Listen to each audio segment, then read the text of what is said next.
Кемпір мен шал осыдан 4 жыл бұрын ауылдан қалаға көшіп келгендері сол еді. Алғашқы жылы бәрі өте жақсы болған. Бірақ қарт кісі бір күні төсек тартып жатып қалады. Қандай ауру екенін ешкім білмеді. Дәрігерлер диагноз қоя алмады. Ал оған болса кемпірі 3 жылдан бері қарап келеді. Жуындырып, шайындырып, тамағын беріп келеді. Қарт кісі соңғы жылдары аяққа тұра алмай қалады. Тек қана төсекте жата береді. Сөйтіп үйде ақша таусылып, кемпір жұмыс істеп ақша тапқысы келеді.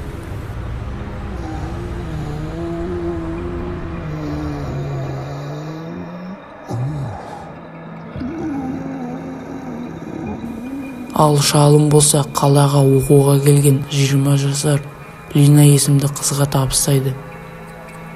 Ал өзі 1-2 аптаға жұмыс істеуге кетеді. Алғашқы күндер Линаға аса қатты қиын болған жоқ. Ол кісі көп тамақ ішпейтін, тек қана көзін асып жоғары қарап жата беретін. Қыз біртүрлі нәрсені байқайды. Қолда тұрған бинт қанға айнала бастайды. Сөйтіп Лина бинтті ауыстырайын десе, әжесінің ауыстырма дегені есіне түсті. Бірақ бинт күн өткен сайын жаман бола бастады.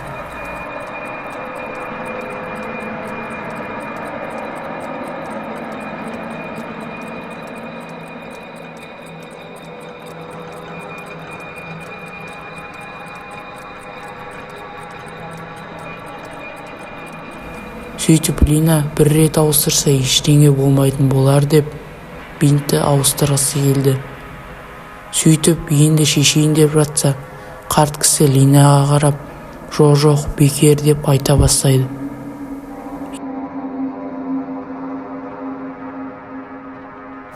Сен қыз не істеп жатсың, бұның бәрі бекер. Ештеңе түсінбеген Лина, қарт кісі ұйықтаған соң келемін деп кетіп қалады.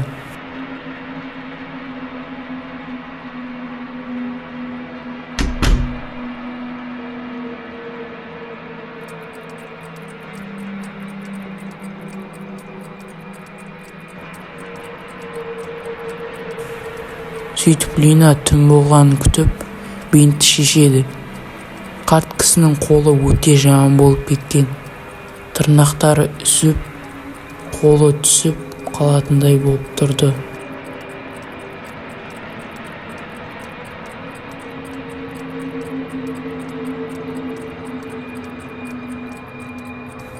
Кенеттен әлгі қарт оянып кетеді.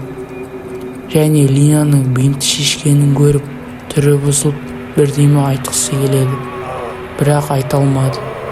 Солай Лина бинтті ауыстыруға басқа бөлмеге кетіп қалады.